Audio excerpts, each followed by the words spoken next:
Hi guys, welcome back. Or I should probably say welcome back to myself because today is the first day that I'm officially back on YouTube. You might have noticed that I was absent on YouTube for the last week, and that is because YouTube suspended my channel. Yep, they gave me a strike for what they say is medical disinformation, which is absolute horse hockey.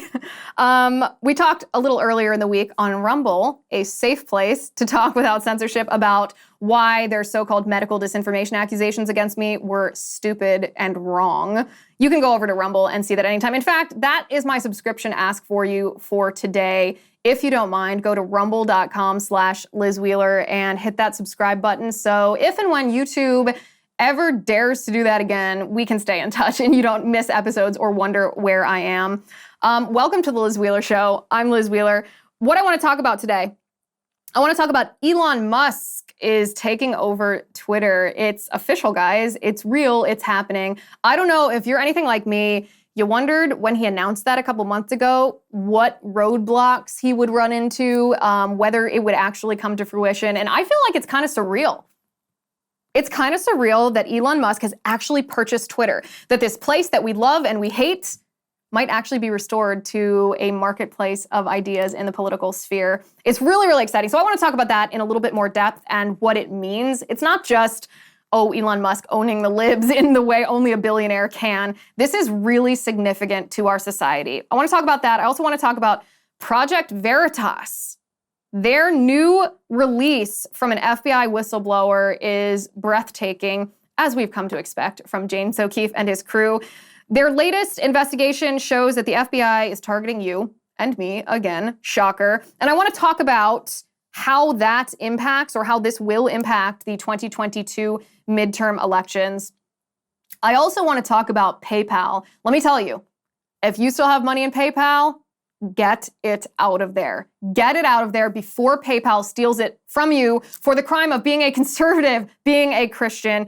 Really horrendous what PayPal has done. I want to talk about that. And then I want to talk about how everything that I just mentioned, Elon Musk, Project Veritas, the FBI, midterm elections, and PayPal all tie together.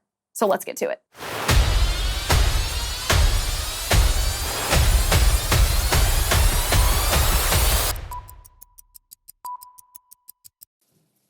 Okay, guys, I want to talk to you first about what I like about Field of Greens. So back in the day, people grew what they ate. I'm talking fresh vegetables and fruits. That was the core of people's diets. It's what they ate.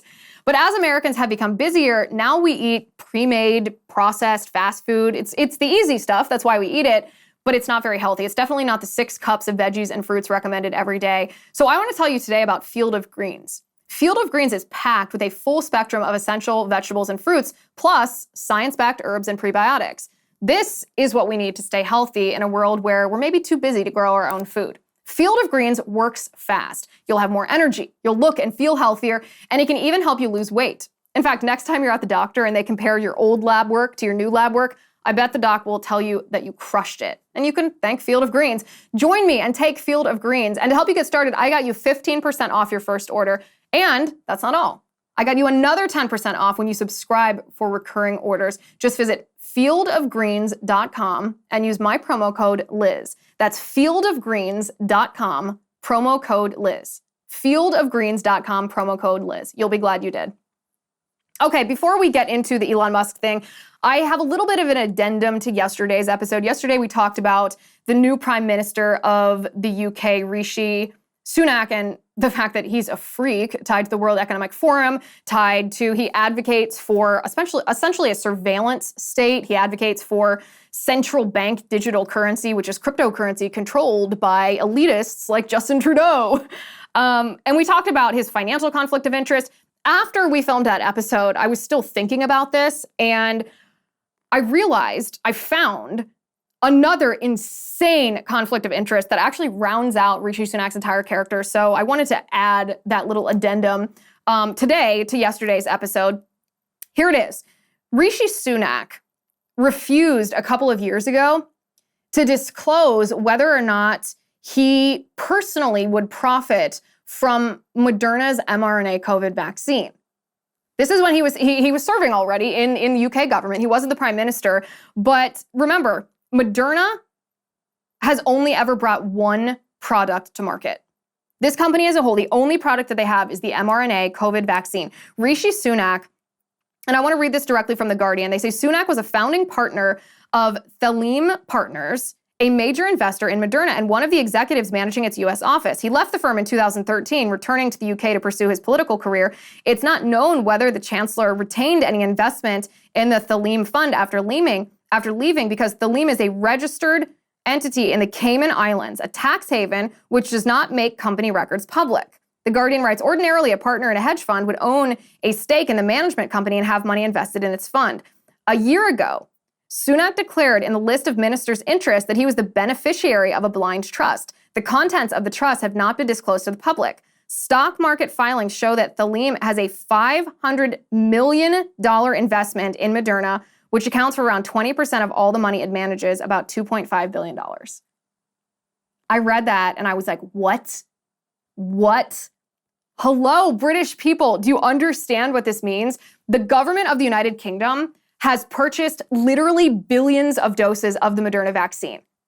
What if the person who is now the prime minister of the government of the United Kingdom is continuing to purchase vaccines that he personally profits from? Even if it's in a blind trust, I don't care. I mean, holy, holy, holy. Oh my word. The corruption of this, it rounds out everything we talked about yesterday, right? How he essentially wants this global elite to control everything. He praises the war. He praises continuing the war in Ukraine. He praises the vaccine mandates and the rollout of the vaccines, I should say, in the United Kingdom. He's tied to the World Economic Forum. He wants to reshape the economy into a stakeholder economy, Klaus Schwab's version of this. And he very possibly profits off of the Moderna vaccine that the UK government that he's now administering purchases. This is like corruption at a level that's hard to even describe, except, of course, think about it from this perspective. Here in the United States, the Senate Committee on Health issued a report saying that they believe that COVID-19, the virus, SARS-CoV-2, actually leaked from a lab. So my first reaction to seeing this headline was, yeah, no kidding. Like 2 years behind US Congress. This is what their report says. Based on the analysis of the publicly available information, it appears reasonable to conclude that the COVID-19 pandemic was, more likely than not, the result of a research-related incident. Yes, thank you for that, Senate Committee on Health. Thank you for that revelation. But zooming out here for a second, this is intricately tied to Rishi Sunak, the Prime Minister of the UK's investment in Moderna. Because think about this. The US government gave our taxpayer money to EcoHealth Alliance, Peter Daszak's EcoHealth Alliance, that gave that money, our money, to the Wuhan Institute of Virology to conduct gain-of-function research that Fauci lied about. He claimed it wasn't gain-of-function research, but we know he knows it was gain-of-function research to juice up viruses. From that Wuhan Institute of Virology, this virus leaked. Whether or not they had been tampering with it, well, that's yet to be determined. But what do you think? Do you think it had been tampered with, or do you think that this was a wildly occurring virus? I certainly know what I think. We paid for that. Our government paid for that. And now the United States, or the United Kingdom's prime minister, is profiting. These elitists are profiting over the so-called cure for the virus that they paid to create. This is like sci-fi level stuff. This is nasty, weird level stuff. But a little addendum to yesterday's show. If you didn't watch yesterday's show, go back, listen to, I know Rishi Sunak claims to be a conservative. He's part of the Conservative Party. He is no such thing. He has a really shady background. Go and take a listen to that if you haven't already. Okay, Elon Musk. Let's talk about Elon Musk. Elon Musk issued a statement to Twitter advertisers after he, on yesterday's show, we watched that video of Elon Musk walking into Twitter headquarters carrying the kitchen sink. He said, entering Twitter HQ, let that sink in. Haha, funny dad pun. And the day after, he issued a statement to the advertisers that are an integral part of Twitter, actually talking about why he wanted to acquire Twitter. Because there's been a lot of speculation about the why behind what he's done, but he's never actually said in long form why he's doing what he's doing. So I want to read that with you right now. Elon said, I wanted to reach out personally to share my motivation in acquiring Twitter. There has been much speculation about why I bought Twitter and what I think about advertising. Most of it has been wrong. The reason I acquired Twitter is because it is important to the future of civilization to have a common digital town square, where a wide range of beliefs can be debated in a healthy manner without resorting to violence. There is currently great danger that social media will splinter into far right-wing and far left-wing echo chambers that generate more hate and divide our society. Elon says, in the relentless pursuit of clicks, much of traditional media has fueled and catered to those polarized extremes, as they believe that is what brings in the money. But in doing so, the opportunity for dialogue is lost. That is why I bought Twitter. I didn't do it because it would be easy. I didn't do it to make more money. I did it to try to help humanity, whom I love. And I do so with humility, recognizing that failure in pursuing this goal, despite our best efforts, is a very real possibility. That said, Twitter obviously cannot become a free-for-all hellscape where anything can be said with no consequences. In addition to adhering to the laws of our land, our platform must be warm and welcoming to all, where you can choose your desired experience according to your preferences, just as you can choose, for example, to see movies or play video games ranging from all ages to mature. I also very much believe, he said, that advertising, when done right, can delight, entertain, and inform you. It can show you a service or product or medical treatment that you never knew existed, but is right for you. For this to be true, it is essential to show Twitter users advertising that is as relevant as possible to their needs. Low relevancy ads are spam, and highly relevant ads are actually content. Fundamentally, Twitter aspires to be the most respected advertising platform in the world that strengthens your brand and grows your enterprise.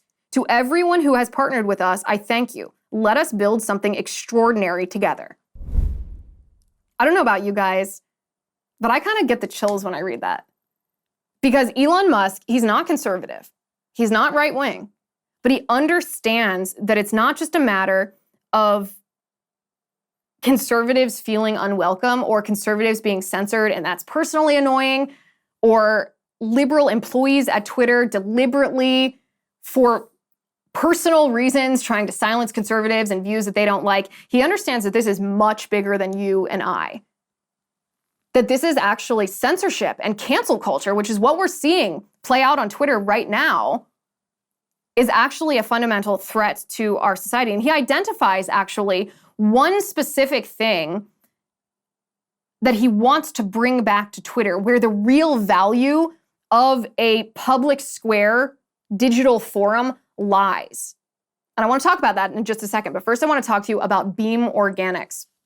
Did you know that poor sleep can cause weight gain, mood issues, poor mental health, and lower productivity? And that if you sleep less than 6 to 7 hours per night, it's actually linked to reduced white blood cell count. White blood cells are important. They protect your body against illness and disease.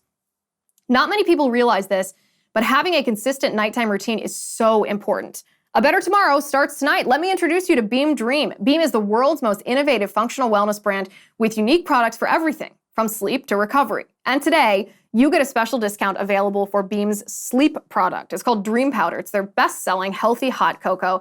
It contains natural, sleep-promoting premium ingredients, triple lab-tested, no THC, and you wake up refreshed. In fact, you know I'm a numbers gal. 98% of people surveyed fall asleep faster when taking Beam Dream, and 99% of people experience better sleep quality. All you do, you just mix Beam Dream into hot water or milk, you stir, and you enjoy 30 minutes before bedtime. If you don't like it, get your money back, guaranteed. For a limited time, get $20 off when you go to beamorganics.com/Liz and use code Liz at checkout. That's beamorganics.com/Liz and use code Liz for $20 off. beamorganics.com/Liz, promo code Liz. So one of the things that Elon Musk mentions specifically as being critically important on Twitter, if Twitter is to be this digital public forum, is investigative journalism. Individuals who are not tied to the corporate media, the so-called mainstream outlets, who report important stories, who expose corruption, and who hold entities, whether it's politicians or corporations, accountable. You and I can probably think of any number of these people, from libs of TikTok to Christopher Rufo to Project Veritas. Now, I don't need to introduce you to Project Veritas. You, I'm sure, are familiar with Project Veritas. It's James O'Keefe's investigative journalism operation. They conduct the undercover camera stings of influential people, whether these are employees of Twitter, whether they are campaign staff, whether they are politicians themselves, whatever it may be, people who are in positions of power and abusing that power. James O'Keefe sends his investigative journalists in for honest conversations, secretly records these conversations, and then airs them. This is undercover journalism at its finest. Well, Project Veritas is currently banned on Twitter. James O'Keefe is likewise banned on Twitter. Most of James O'Keefe's content, his staff has also been banned on Twitter. His content is unwelcome on Twitter under the, I guess we can call it the previous administrators of Twitter now that Elon Musk owns it, now that Elon is the current administrator. But Project Veritas is a perfect example of this. And what Project Veritas released just this week was FBI whistleblower documents. A whistleblower at the FBI came to Project Veritas and said, listen, I have something that you're going to want to see. I have proof that the FBI is targeting conservatives in the lead up to the 2022 midterm elections, specifically surrounding the midterm elections. And this whistleblower gave to James O'Keefe a picture of an internal FBI document. Now, this document is a handout at the FBI telling agents how to spot election crimes leading up to the midterm elections on November 8th. And you can see this on your screen right now. You can see that there are a number of categories of crimes, some of which are valid. The first one is campaign finance law violations. That's valid. If you go down to the third one, there's election influence, election interference. There's voter fraud, ballot fraud, voter intimidation, voter suppression.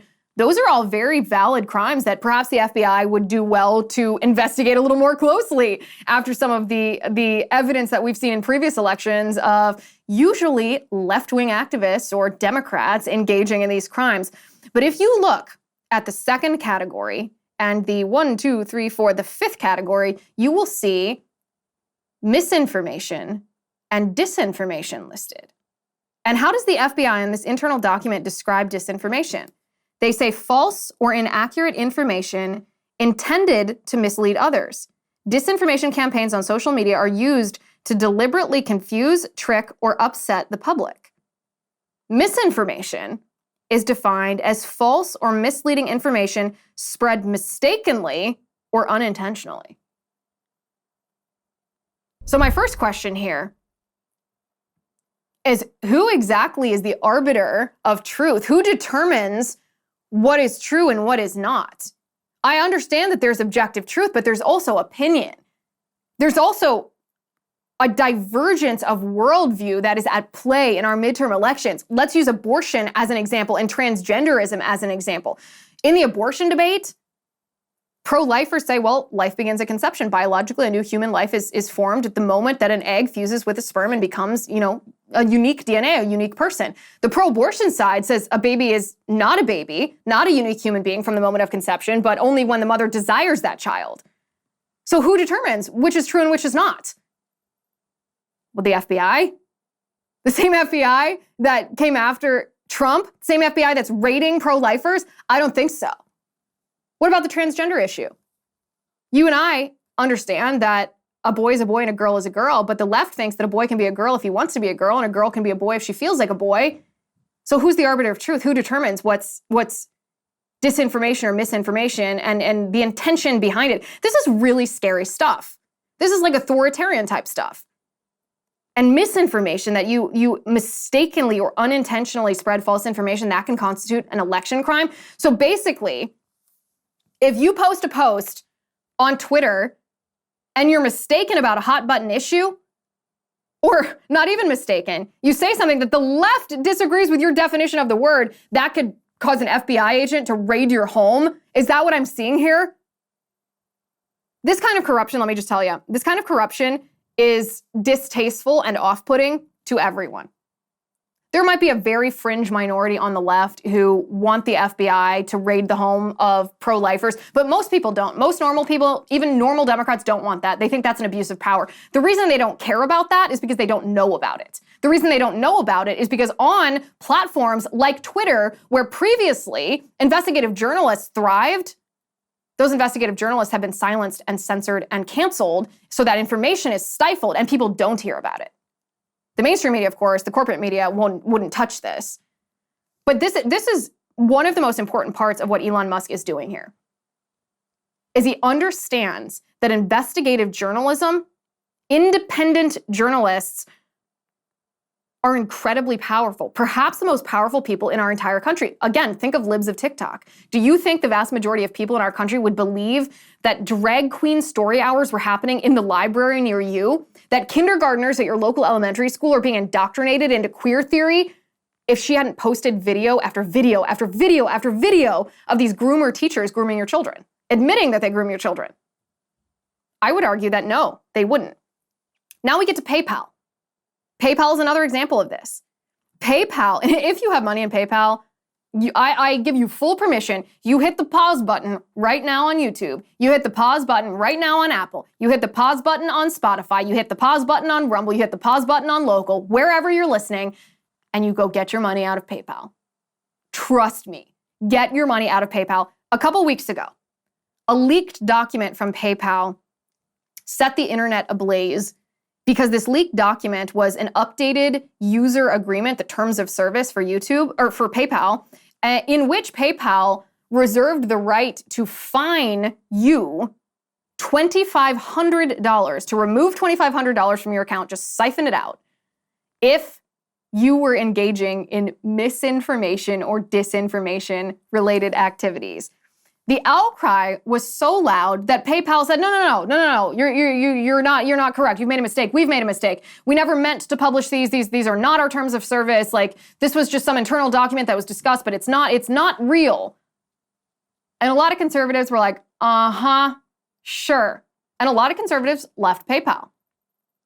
A lot of people were like, okay, well, maybe PayPal's being held accountable. Let's just see how this plays out. Well, fast forward 2 weeks and PayPal actually added this to their real terms of service. No denying this corruption now.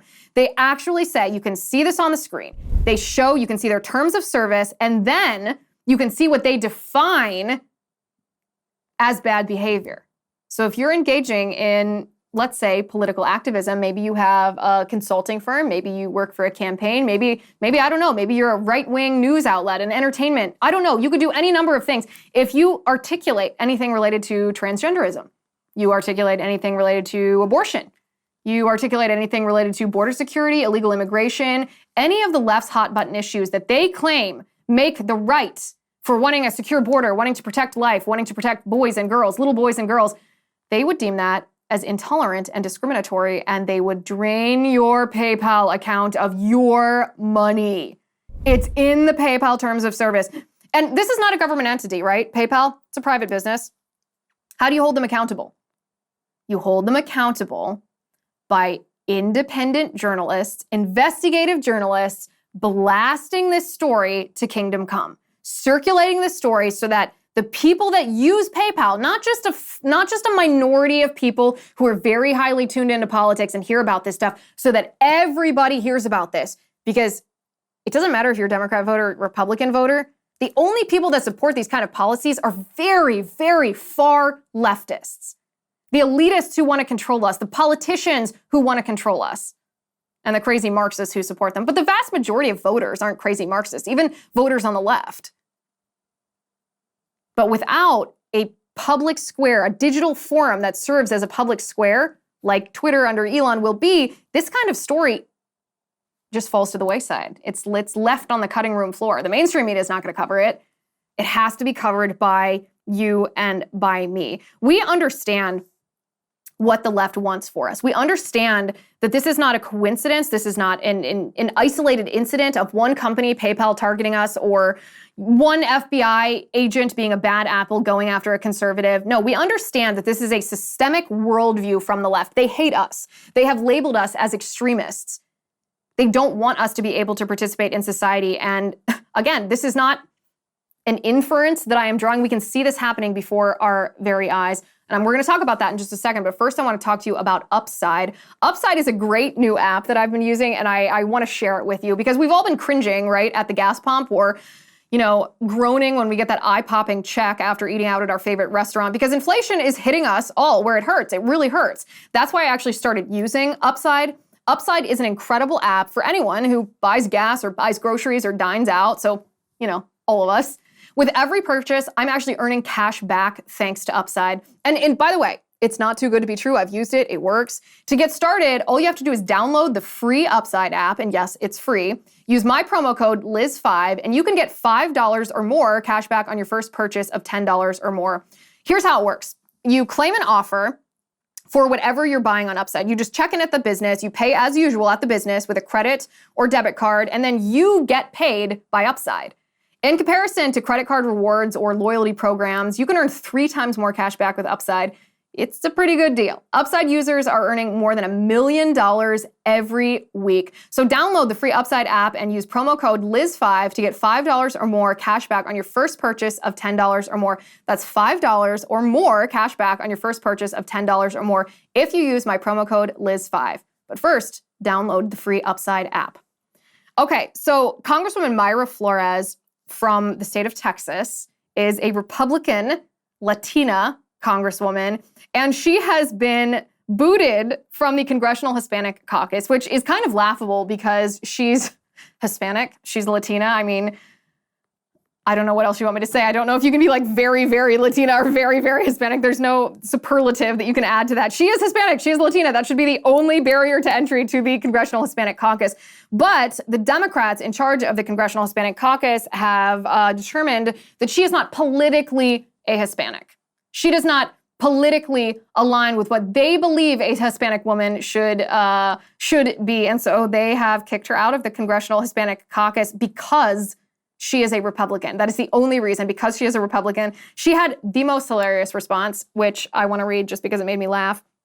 She tweeted, "My thoughts after the rejection by the Congressional Hispanic Caucus, maybe I'm not the right type of taco." I read that and I thought, oh, well, that's hilarious. Yes, that's not only witty, but it also shows that the Democrats play identity politics. They view Hispanic people, Latino people, as this unit, this monolithic unit that all has to think the same based on their heritage or the color of their skin. It's so insulting. This is what the left thinks of us, though. This is not an isolated incident. This is how the left wants us to be treated. If you have a certain color skin or a certain ethnic background, then they do not want you to be included in your ethnic background, in groups that represent your ethnic background if you happen to be Republican. This is social ostracization. This is they're trying to force groupthink on you. They're stereotyping you. This is insulting. So we see that based on the color of our skin. We see PayPal based on our political affiliation. We see the FBI weaponized against us based on our dissent against Democrat candidates. This is all stuff that has happened just in the space of the past 2 days. And so, of course, that means that there's a million other examples that fit this bill, but this is why it's so important. It's monumental what Elon Musk is doing by buying Twitter and by recognizing that the value of Twitter as a digital public square lies in the independent journalists conducting investigative pieces that are ignored by the corporate media. Because all of these different elements are corruption, right? The FBI is corrupt. The Congressional Hispanic Caucus is corrupt. PayPal is corrupt with this poisonous ideology of Marxism that plays out through their identity politics. And most people in our country don't want that. Most Democrats don't want that. Most Republicans don't want that. Most liberals, most conservatives, unless they're elected officials, don't want that. And so the old adage that sunlight is the best disinfectant is actually the case here. It's the more that we can talk about this, the more we can circulate these stories, the more likely it is that these institutions will feel pressured not to behave in a bad way. Also, and this is zooming out even further, there have been a lot of alternative infrastructure that have been built in the past few years as the left has become to censor and cancel and try to ostracize people whose views they don't want you to hear. And that's a good thing, to build this alternative infrastructure. It's a bulwark. It's the way that it's a bulwark against being, completely canceled. It's the way that we hedge our bets. I do this too. Most conservatives do. It's the way that we hedge our bets against being told that we're not allowed to believe what we believe and we're not allowed to say what we believe, we're not allowed to speak the truth, being told that we're hateful and racist, and that's fine. But at the same time, what that does when we have conservative social media and liberal social media, or conservative banks and liberal banks, is it creates a segregated society. And we shouldn't want a segregated society. We shouldn't have Republican restaurants and Democrat restaurants, Republican banking institutions and Democrat banking institutions, Republican social media platforms and Democrat social media platforms. We shouldn't want to live like that. We are one country and one people, and the one people, we can be made up of very, very different viewpoints, but we shouldn't want to be segregated in every aspect of our lives from people who disagree with us. And so it's this conundrum a little bit of building this alternative economy to protect ourselves from being canceled, while also understanding that truly the solution to the problem isn't just building the alternative infrastructure. The solution to the problem is taking over the existing infrastructure that's problematic. And that is what Elon Musk is doing. Elon Musk is maybe the first to do this in a significant way. To say, look, Twitter is and will be the largest platform for political speech online in our country, the most powerful online platform for political speech in our country. And right now, it's unfair. Right now, it's unjust. Right now, it's tyrannical. And sure, you can build alternatives. That's fine. It gives people who've already been canceled a voice. But truthfully, we should take Twitter and we should fix it. And that's the most powerful thing that you can possibly do to fight back in this culture war, and Elon Musk is doing it. All right, now it's time for our bananas video of the day, and let's just say this one is a real doozy.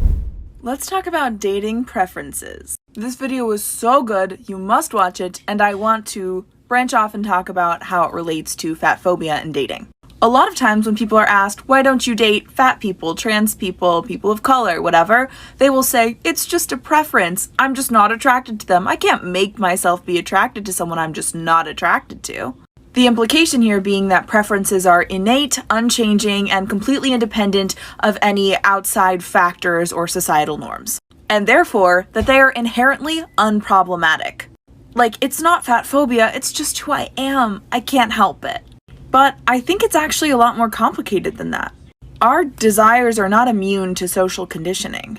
Although, of course, you can't change your sexual orientation, when we see a certain type of body glorified, praised, and labeled as desirable in media, from the time that we can even process those messages, it's not gonna not have an impact on us. And the fact is, at least anecdotally, lots of fat people report being desired by many people. But the piece that isn't there is the social acceptance. And again, that's also true for other marginalized identities. Maybe you are sexually attracted to fat people, but you can't see yourself in a romantic relationship with one because you've never seen that replicated in media. Or maybe you love a fat person, but you're too afraid of what your friends and family would say if you introduced them. Or you're too afraid of what it would say about you to be with someone who is lower on the desirability totem pole. Wait a second. So she says that you can't change your sexual orientation. You can't change who you're attracted to. But she also says if you're not attracted to morbidly obese people, then you are the problem. Society has created you and your attraction, and you should change your attraction. These people are too much. Absolutely too much. You can't make yourself attracted to people that you're not attracted to. The logical conclusion of what she's saying, because remember, she's not just talking about morbidly obese people here. She actually included trans people and people of color. So let's just focus on the trans people for just a second. The logical conclusion of what this crazy woman is saying is that if you, say you're a man, if you are not attracted to another biological man who is simply identifies and dresses like a woman, then that is a problematic lack of attraction by you, created by society. You're perhaps transphobic, and you really should be attracted to this person because this crazy woman says that you should be attracted to another man who says he's a woman and that it's a real woman. The logical conclusion of this is absolutely bananas, which is why it's the bananas video of the day. Also, morbid obesity is really, really unhealthy. So there is this like instinctual element of human nature that finds morbid obesity less sexually attractive than a healthy body.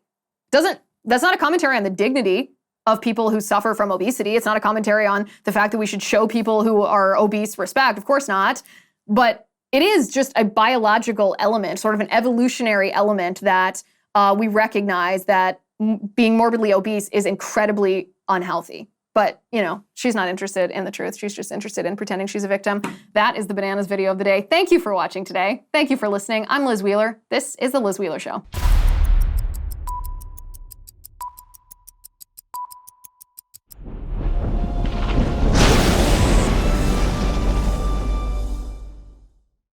If you haven't already, give this video a thumbs up, hit the subscribe button below, and ring the bell to make sure you never miss a video.